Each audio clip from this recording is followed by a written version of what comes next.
دیکھو قرآن میں نا بڑے علمی نکات ہیں. قرآن کہہ رہا ہے یعتذرون الیکم اذا رجعتم الیہم لترضوا عنہم. قرآن کہ لتعرضوا عنہم ہے لترضوا عنہم؟ کوئی حافظ نہیں بیٹھا ہوا. لترضوا عنہم فإن ترضوا عنہم فإن اللہ لا يرضى عن القوم الفاسقین. اے نبی جب آپ غزوہ تبوک سے واپس پہنچیں گے تو یہ جھوٹی قسمیں اٹھائیں گے تاکہ آپ ان سے راضی ہو جائیں, خوش ہو جائیں. اگر آپ خوش ہو بھی گئے اللہ پھر بھی خوش بولو نہیں ہوگا.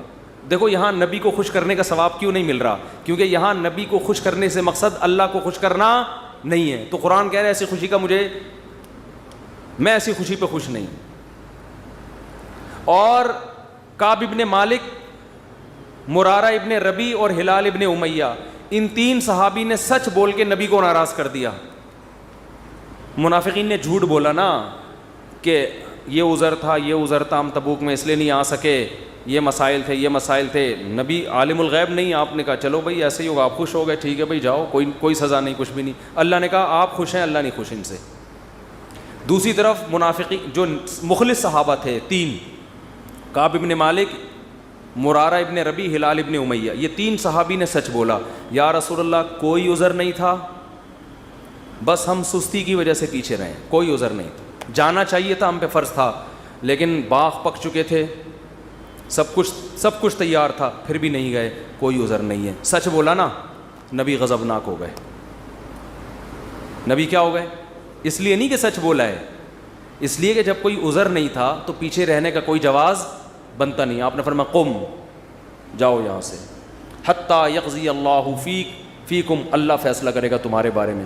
40-50 دن بائیکاٹ ہوا, یہاں تک کہ صحابی کہتے ہیں نبی نے سلام تک کا جواب نہیں دیتے تھے. کیا گزری صحابہ پر, مگر قرآن کہہ رہے ہیں میں کیا تھا ان سے, بولو راضی تھا, کیونکہ مجھے خوش کرنے کے لیے انہوں نے سچ بولا.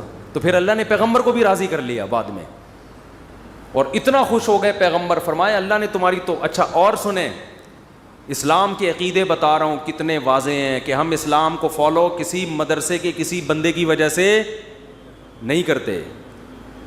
اور یہ بھی بتا دوں, اس ایک بندے کی وجہ سے مدرسوں کو بدنام کرنا کہ مدرسے ایسے ہوتے ہیں یوں ایسے ہوتے ہیں, یہ بھی وہی زیادتی ہے جس کا میں نے ابھی تذکرہ کیا. جب حضرت کعب ابن مالک کی توبہ قبول ہوئی تو ان کو خوشخبری پہنچی, وہ نبی کے پاس آئے. آپ صلی اللہ علیہ وسلم کا چہرہ حدیث میں آتا ہے استنار وجہہ کأن وجہہ قطعۃ قمر, ایسے چمک رہا تھا جیسے 14ویں کا چاند. آپ نے کیا فرمایا, ابشر بخیر یوم مر علیک منذ ولدتک امک, اے کعب اس دن کی خوشخبری قبول کرو کہ جس دن سے تمہاری ماں نے تمہیں جنا ہے, آج تک ایسا خوشی کا دن تمہاری زندگی میں نہیں آیا, اس دن کی مبارکباد ہو تمہیں. حضرت کعب مالک نے کیا کہا, امن کا ام من عند اللہ, یہ خوشخبری آپ کی طرف سے یا اللہ کی طرف سے؟ نہیں آ رہی بات. اس فکر میں لگے ہوئے ہیں کہ اللہ راضی ہے کہ نہیں ہے. دیکھو نبی کے راضی ہونے کا تو یقین ہو گیا نا. یہ نہیں سمجھ میں آئے گا, یہ تو آسان کیس نہیں ہے, بہت مشکل کیس ہے. ارے جب نبی کا چہرہ 14ویں رات کی طرح چمکتا ہوا دیکھ لیا, نبی مبارکباد بھی دے رہے ہیں کہ خوشخبری ہو اور سب معاف, بس اب میں راضی, اب میں خوش, تو کعب ابن مالک کو فکر کیا لگی ہوئی ہے, نہ یا رسول اللہ ذرا کلیئر کریں بات, صاف بتائیں یہ خوشخبری اللہ کی طرف سے ہے یا یعنی اللہ بھی راضی ہوا ہے کہ نہیں ہوا؟ فرمایا لا بل من عند اللہ, نہ میری طرف سے نہیں, کس کی طرف سے؟ اللہ. میں بھی اس لیے خوش ہوں کہ اللہ خوش ہے, اللہ نے معاف کر دیا ہے, اس لیے میں بھی خوش ہوں. پھر کعب ابن مالک خوش ہوئے ہیں. تو بھائی اسلام میں اصل کون ہے؟ اللہ. تبھی علماء کہتے ہیں کسی سے تنہائیوں میں گناہ ہوا ہو بالفرض, اللہ نہ کرے, اور اس نے توبہ کر لی, پھر لوگوں کو پتہ چل گیا, لوگ تانے دے رہے ہیں بے تو ویسا تھا, ان تانوں کی پرواہ بولو مت, بولے نہ تمہارا جرم کیا اور نہ ہمیں تم سے معافی مانگنے کی ضرورت, جس سے کیا ہے وہ جانتا ہے. لوگوں کو لفٹ کرایا کرو زیادہ, کیونکہ لوگ اس چیز کو مسلط کر لیتے ہیں. ہمارے حضرت کے پاس ایک بندے کا فون آیا لندن سے, کہتا ہے یار میں نے گناہ کیا تھا, پکڑا گیا, کہہ رہے اب میں نے توبہ کر لی, رو کے گڑ گڑا کے اتنی معافیاں مانگی کہ اللہ نے بھی دل میں سکون ڈال دیا کہ میں نے تجھے معاف کر دیا کہ لیکن پبلک معاف کرنے کے لیے تیار نہیں ہے. پبلک جب بھی گزر کرے ہے نا وہی, تو پبلک کا دل تو چھوٹا ہوتا ہے نا, پبلک کا دل کیا ہوتا ہے چھوٹا. تو ایسی صورت میں پبلک کو زیادہ لفٹ نہیں کرائیں, بولے جاؤ تمہاری ایسی کی تیسی, ہم جانے اللہ جانے تو کون ہوتا ہے بھائی میرے کو. اور قرآن کے الفاظ دیکھو یار, وَمَن يَعْمَلْ سُوءًا أَوْ يَظْلِمْ نَفْسَهُ ثُمَّ يَسْتَغْفِرِ اللَّهَ يَجِدِ اللَّهَ غَفُورًا رَحِيمًا. ایسے وجد والی آیتیں ہیں. فرمایا جو بھی گناہ کرے گا, اپنی جان پہ ظلم کرے گا, ظلم ہو گیا, گناہ ہو گیا, شیطان نے بہکا دیا اس کو, غلط ہو گیا اس سے. حقوق العباد سے اس کا تعلق نہیں ہے, کیونکہ حقوق العباد میں پھر اس بندے سے بھی معافی مانگنا ضروری. کچھ جرائم ایسے ہیں جو اللہ اور بندے کے آپس کے معاملات. فرمایا پھر اس کو خیال ہوا کہ بھائی خدا تو انتقام لے گا, اور ویسے بھی غیرت کے خلاف ہے جس نے اتنے احسانات کیے اس کو ناراض کرنا.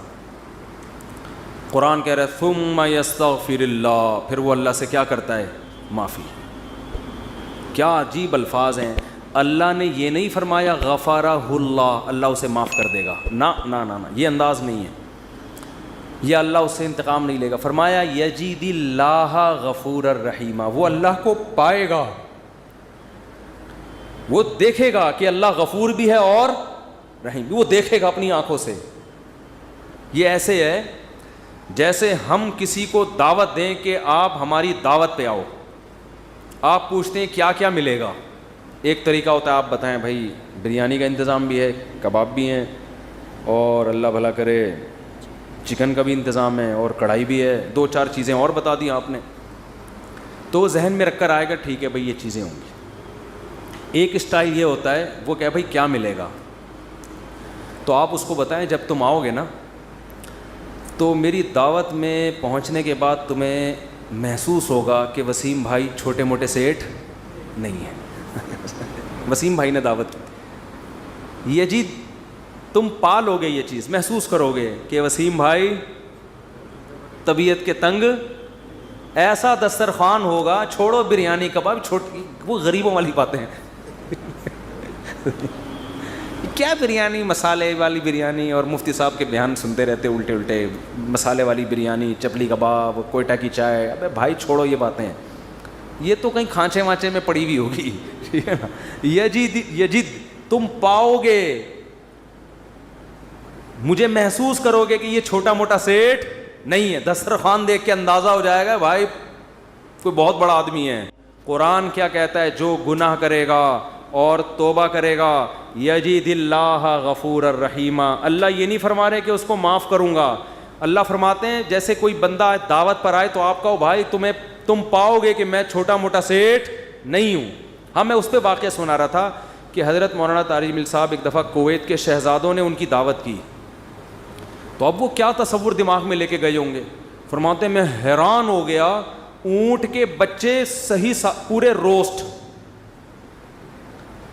نہیں آئی سمجھ میں. آپ کو پتہ ہے اونٹ کا بچہ کسے کہتے ہیں؟ اونٹنی کے جو بچے ہوتے ہیں نا وہ ذبح کر کے کھال اتار کے کنوؤں میں پورے روسٹ چاول بھر کے دسترخوان پہ رکھے.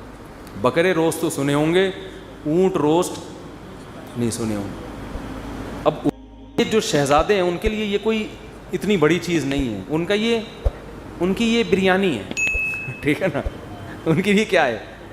اب ان سے اگر مولانا طارق جبیل صاحب پوچھیں شہزادوں سے جی آپ کی دعوت ہے کیا کیا ملے گا, تو ان کو غصہ آئے گا نا, نہیں آ رہی سمجھ میں یار. او بھائی ان کو غصہ آئے گا نا کہ یار ہم کویت کے شہزادے ہیں, ہماری کرنسی دیکھو, اور ہم یہاں کا تو غریب آدمی اتنا پرتکلف کھانا کھاتا ہے, اور تم شہزادوں سے پوچھ رہے ہو کھانے میں, آپ کو غم ہو رہا ہے کہ پتہ نہیں بریانی ملے گی کہ نہیں ملے گی, پتہ نہیں روٹی ہوگی کہ نہیں ہوگی. تو اگر وہ ان سے پوچھتے تو وہ جواب میں یہ تھوڑی کہتے کہ یہ بھی ہے یہ بھی ہے, وہ کہتے بھائی آ جاؤ پتہ چلے گا شہزادوں نے دعوت کی ہے. آ جاؤ گے تو پتہ کیا چلے گا, پتہ چل جائے گا کہ شہزادہ بھی کوئی نائجیریا کا نہیں, کہاں کا, کویت کا, عرب شہزادہ ہے, اس کی دعوت ہے, آپ آئیں. اور ان کو پتہ چل گیا, انہوں نے بیان میں بھی بتا دیا. تو اللہ کا انداز یہی ہے, فرمایا تم سے کتنا بڑا جرم ہو جائے, کتنا بڑا جرم, یہاں تک کہ نبی نے فرمایا کہ اللہ فرماتے ہیں یا عبادی لو بلغت ذنوبک عنان السماء تم نے گناہ کرتے کرتے کرتے کرتے زمین آسمان کے خلا کو بھر دیا, اتنے گناہ ہو گئے. ثم استغفرونی, پھر ایک دن تمہیں خیال آیا یار یہ غلط ہوا ہے, یہ نہیں ہونا چاہیے تھا, رب کو منانا چاہیے, بالآخر اس کا انجام برا ہے, گناہ کی سزا ملتی ہے. تو آپ نے ہاتھ اٹھا کے اللہ سے معافی, کسی اور کے در پہ نہیں گئے, کسی کی پرواہ بھی نہ کرو کون کیا کہہ رہا ہے, اللہ سے معافی مانگی. تو حدیث کے الفاظ کیا ہیں, قرآن کے الفاظ بھی عجیب ہے جو میں نے بتائے. قرآن کے الفاظ کے اللہ فرماتے ہیں معاف کرنا, تو یہ تو ہلکی بات ہے نا, معاف کروں گا تو مطلب یہ کہ یہ بریانی ملے گی, کوفتے ملیں گے, سالن, یہ تو ہم نے بتا دیا نا. اللہ فرماتے ہیں توبہ کر کے دیکھ تو اللہ کو غفور اور رحیم پائے, غافر نہیں, راحم نہیں, غفور مبالغہ ہے. تو اللہ کو محسوس کرے گا کہ تیرا رب چھوٹا موٹا معاف کرنے والا نہیں ہے, رحیم کا مطلب بہت رحم کرنے والا ہے. اور اللہ یہ تجھے دکھائے گا, دکھائے گا کا مطلب کیا ہے, تیرے دل میں سکون پیدا ہو جائے گا کہ میرے رب نے مجھے معاف کر دیا. یہ توبہ کا پہلا انعام ملتا ہے دنیا میں, معاف بھی کرے گا اور اطمینان بھی دلا دے گا کہ معاف کر دیا. تعلق, وہ اطمینان کی علامت کیا ہے, اللہ سے جو تعلق ٹوٹا ہوا تھا وہ آپ کو جڑا ہوا محسوس ہوگا. گناہ کی وجہ سے جو دل میں کالک آ گئی تھی وہ کالک آپ کو ختم ہوتی ہوئی نظر آئے گی.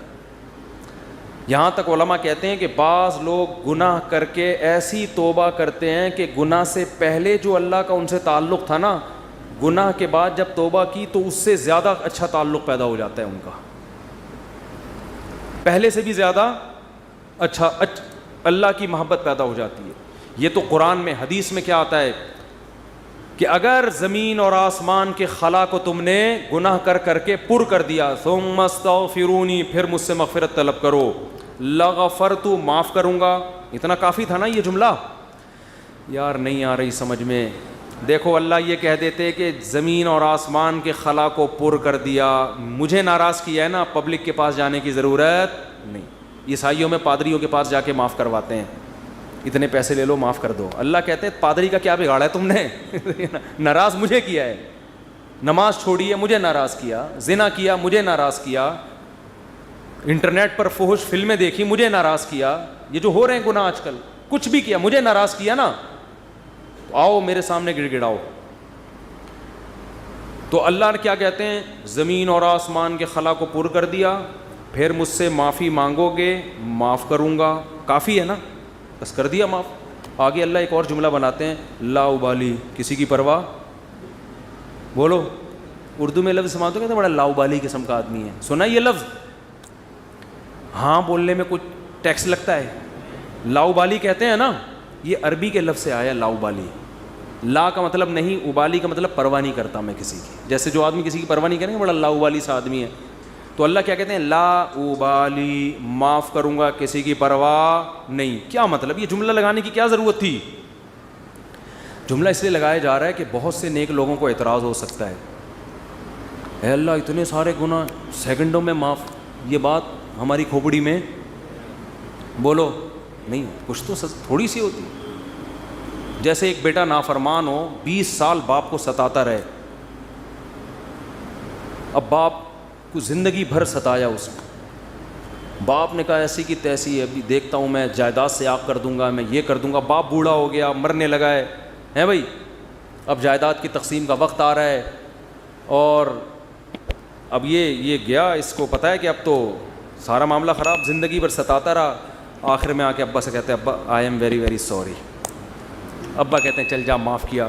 دوسرے بیٹوں کو آئے گا نا غصہ, ہے بھائی, ابا یہ کیا, یہ تو آپ کے رحم دل ہونے سے ناجائز فائدہ اٹھا رہا ہے بھائی, ابھی آپ کے جانے کا وقت ہے اور یہ آ کے سوری کر کے چلا گیا. تو ابا اگر ابا ہوں گے تو آپ دوسرے بچوں کو کیا بولیں گے, باپ تم ہو یا میں ہوں؟ کیا خیال ہے, باپ تم ہو یا ٹھیک ہے تمہارا مشورہ ہے میں نے سوچ لیا. باپ بہرحال کون ہے, میں, میری مرضی, میری جائیداد ہے, میری میراث ہے, میں کسی کو بھی نہ دوں, میں صدقہ کر دوں, جاؤ. لیکن انسان کا اتنا ظرف ہوتا نہیں ہے. اب اللہ پر تو موت واقع نہیں ہوگی, لیکن انسان پر تو موت واقع ہوتی ہے, اور موت کے بعد رحمت کے چانسز ختم, توبہ کے دروازے بند. ساری زندگی گناہ کرتا کرتا اب موت سے پہلے اللہ سے کیا کہہ دیتا ہے, آئی ایم سوری معاف کر دے. تو اللہ کہتے ہیں کہ میں معاف کر کے آگے پہلے ہی بتا دیا کہ کسی کو اعتراض کرنے کا حق. اللہ کو پتہ ہے بہت سارے لوگ آئیں گے, یا اللہ یہ کیا ہے بھائی, یہ کیا اتنے سارے گناہ ہو رہے ہیں اور اس نے معافی اور 1 سیکنڈ میں معاف, یہ تو تیری حکمت کے خلاف ہے, یہ تو مصلحت کے خلاف ہے, یہ تو یوں ہے, یہ تو ناانصافی ہے. اللہ کہتے ہیں بولنے دو, مجھے پرواہ, بولو نا, نہیں ہے. تم نے تھوڑی جہنم بنائی ہے, میں نے بنائی ہے. نافرمانی اس نے میری کی, معاف کرنے کی طاقت مجھے ہے, تو میں جس کو چاہوں معاف کروں. تمہیں کیا تکلیف ہو رہی ہے؟ تم اپنی بات کرو مجھ سے کہ تمہیں کسی جرم کے بغیر میں سزا تھوڑی دے رہا ہوں. یہ جو الفاظ ہیں نا, لا ابالی, یہ بڑے زبردست الفاظ ہیں. مجھے اس پر اکثر ایک چٹکلا یاد آتا ہے, وہ میں ہر بیان میں جب بھی اس حدیث کی تفسیر کرتا ہوں وہ سناتا ہوں کہ اس کی مثال کیسے ہے. اس کی مثال ایسے ہے, یہ جن لوگ پہلے سے بیان سن رہے ہیں انہوں نے یہ واقعہ سنا ہوا ہے, نئے لوگ بھی آ جاتے ہیں نا. پرانے والے اصل میں اعتراض کرتے ہیں, یار وہ گھسے پٹے قصے بار بار سنا کے نا تھک گئے ہم. تو بھائی آپ کے لیے گھسے پٹے, نئے لوگوں کے لیے کوئی مارکیٹ میں نیا آئے گا تو بتائیں گے ہم, اب آ ہی نہیں رہا. تو وہ ایک اونٹ, ایک بیل اور ایک دمبا, یہ بس واقعہ سنا کے بیان ختم کرتا ہوں, کچھ چند سوالات کے جواب دینے. اونٹ, بیل اور دمبا یہ کہیں جنگل میں سفر کے لیے نکلے, کھانا ختم, ایک گٹھری نظر آئی گھاس کی. اب تینوں میں پھڈا ہو گیا. اونٹ کہہ رہا ہے میں کھاؤں گا, بیل کہہ رہا ہے میں کھاؤں گا, دمبا کہہ رہا ہے میں کھاؤں گا. اونٹ نے کہا دیکھو میں تمہارا بزرگ ہوں, ہم تینوں ایک معیار بنا لیتے ہیں, جو اس معیار پہ پورا اترے گا وہ کھانا وہ کھائے گا. یہ پیشکش کس نے کی؟ اونٹ نے. اس نے کہا میں قبیلے کا بڑا ہوں, دیکھو تو اب میں جو سجیشن دوں گا اس پر عمل کرو. تو ہم تینوں میں سے جو اپنا سب سے پرانا ہونا ثابت کر دے گا کہ جو دنیا میں سب سے پہلے آیا ہے وہ اس گٹھری کا مستحق ہے. اونٹ کا خیال تھا میں ہی ہوں, بزرگ ہے. لوگوں نے کہا چلو جی بزرگوں کا احترام اسلام میں ٹھیک ہے, واجب ہے. دمبے نے کہا ٹھیک ہے بھائی میں اپنا ثابت کرتا ہوں, میں بہت پرانا ہوں. انہوں نے کہا کتنا پرانا؟ انہوں نے کہا دیکھو ابراہیم علیہ السلام نے بچہ ذبح کیا, نہیں ہوا تو دمبا آ گیا. یہ روایت صحیح نہیں ہے لیکن چلو فرض کر لیتے ہیں, دمبا آ گیا. اس کا مطلب میں 4000 سال سے ہوں, ابراہیم علیہ السلام کے دور میں بھی میں تھا. اونٹ چکرا گیا, اس نے بولا یہ تو پہلی گیند پہ ہی آؤٹ ہو رہا ہوں میں. تو بیل نے بولا کہ آدم علیہ السلام جب زمین پہ آئے تھے زمینداری کے لیے ٹریکٹر ایجاد نہیں ہوئے تھے, تو کچھ تو اگایا ہوگا نا. تو کھیتی باڑی کس سے کی تھی انہوں نے؟ بیل سے. اس کا مطلب میں کب سے ہوں. دمبا تو آؤٹ ہو گیا نا. اونٹ پریشان کہ کمبخت, اس سے پہلے تو تاریخ لکھی نہیں گئی ہے, اس سے پہلے تو تاریخ لکھی, اور سجیشن بھی میری تھی. اونٹ ٹینشن میں آیا, اس نے کیا کیا, وہ گھاس کی گٹھری اٹھا کے اپنے کوہان پہ رکھی. تو دمبے نے بولا بھائی میں تو بہت پرانا ہوں. اس نے بولا مانتا ہوں, میں نے کب کہا, آپ بہت پرانے ہیں, میں آپ کے بعد آیا ہوں. بیل نے کہا میں تو اس سے بھی پرانا ہوں. اس نے کہا میں نے بولا کہ آپ پرانے نہیں ہیں, تو بھائی یہ پھر ہمیں دو. اس نے کہا دم ہے تو لے لو. اس نے کہا ہمت ہے تو اٹھا لو. اونٹ کے خوان سے کون اٹھائے گا؟ چلو دفعہ یہاں سے, تمہاری ایسی کی تیسی. سجیشن بھی خود ہی دی, بولا جس میں دم ہے لے لے بھائی. چلو اس کو کہتے ہیں لا ابالی. نہیں آئی بات سمجھ میں؟ اللہ ایسا نہیں کرتا کہ وہ اپنی تجویز کے خلاف چلے. یہ تو میں نے صرف واقعہ سمجھانے کے لیے کہ بھائی اللہ کے سامنے کون لڑ سکتا ہے, اللہ کے سامنے کون دلائل دے سکتا ہے کہ اللہ وہ اتنے سارے گناہ کیے تو 2 منٹ میں معاف کر رہا ہے. اللہ کہتے ہیں جس نے دلائل کے امار لگانے ہیں نا, پہلے لگا کے رکھے, کتابوں میں لکھے, پورے رسالے لکھ دے. میری نظر میں اس کی کوئی ویلیو نہیں ہے, کیونکہ خدا میں ہوں, تم نہیں ہو. نافرمانی میری کی ہے, تمہاری تھوڑی. تمہیں کیوں تکلیف ہو رہی ہے؟ یغفر لمن یشاء ویعذب من یشاء, جس کو چاہوں گا معاف کروں گا, جس کو چاہوں گا عذاب دوں گا. یہ اللہ نے اپنے ہاتھ میں رکھا ہے تاکہ جب کوئی گناہ کرے تو گڑ گڑائے کس کے سامنے؟ اللہ کے سامنے. ہمیں پتہ ہے کہ اللہ کے سوا معاف کرنے والا کوئی بھی نہیں ہے. معافی کا اختیار اللہ کے ہاتھ میں, سزا کا اختیار اللہ کے ہاتھ میں. تو میں اس لیے کرا رہا ہوں کہ مخلوق کو زیادہ لفٹ کرانے کی ضرورت نہیں ہے. لوگ مجھے کہتے ہیں ہم سے گناہ ہو گیا, فلاں نے کہا یوں ہے یوں ہے. میں کہتا ہوں بھائی تو بولے تو کون ہوتا ہے؟ تو میرا باپ ہے, تو میرا ماموں ہے, تو کیوں پوچھ رہا ہے؟ میں جانوں اللہ جانے, تیرا کیا مسئلہ ہے بھائی؟ اور یہ بات سے بات چل پڑی ہے. شادی کے بعد عورتوں میں یہ بہت بڑا مرض ہے, اپنے پرانے قصے, پرانی غلطیاں میاؤں کے سامنے ظاہر کر دیتی ہیں ان کو اعتماد میں لینے کے لیے. جتنے اللہ نہ کرے, بعض خواتین کے ساتھ ہمیشہ نہیں ہوتا, ستار بھائی وسیم, وہی ستار کو چھوڑو یار, نیک آدمی ہے, کوئی بھی چکر ان کے چلے ہوتے ہیں تو وہ اپنے شوہر کو اعتماد میں لینے کے لیے کہ میں آپ سے اپنے, دیکھیے آج میں آپ سے اپنے دل کی کچھ باتیں شیئر کرنا چاہتی ہوں دل کی کچھ باتیں شیئر کرنا چاہتی ہوں. کیا شیئر کرنا چاہتی ہیں جی؟ دیکھیے اب ہم دونوں ایک دوسرے کے شریک حیات ہیں, میں نہیں چاہتی کچھ آپ سے چھپا رہے. آپ سے پہلے میری ایک جگہ اور بھی شادی ہو چکی ہے, چھپ کے ہوا تھا نکاح, یہ ہو رہا ہے, پھر وہاں بھی ہوئی تھی, یہ بھی ہوا, پھر اس سے چکر چلا, لیکن میں نے توبہ کر لی تھی. اور تم اس کو کیوں بتا رہی ہو؟ تم تو چھوڑو, وہ انسان ہے بھائی, وہ اس کے دل میں بدگمانی ایک بال آ گیا, قیامت تک وہ بال نہیں نکلے گا. چھوڑو تمہارا ماضی کیا گزرا, اس کو بولو بھائی میں بہت نیک گھرانے میں پیدا ہوئی ہوں, بہت نیک ہوں, اسی طرح قبول ہو, ٹھیک ہے. نہیں تو میاں تفتیش کر رہے ہوتے ہیں گھس گھس کے, موبائل میں تفتیش کر رہے ہوتے ہیں گھس گھس کے, تو یہ کس نے اجازت دی آپ کو تفتیش کرنے کی بھائی؟ اسی طرح عورت شوہر سے بھی نہ پوچھے, پرانے, وہ بھی مکھنچو بیٹھ کے اپنے پرانے قصے سنا رہا ہوتا ہے, اس کو بھی اعتماد کیا ہو جاتا ہے. جو اللہ نے جس گناہ پہ پردہ ڈالا, آپ خود اگر اس کو ظاہر کر رہے ہو تو آپ سے بڑا بے وقوف دنیا میں کوئی بھی نہیں.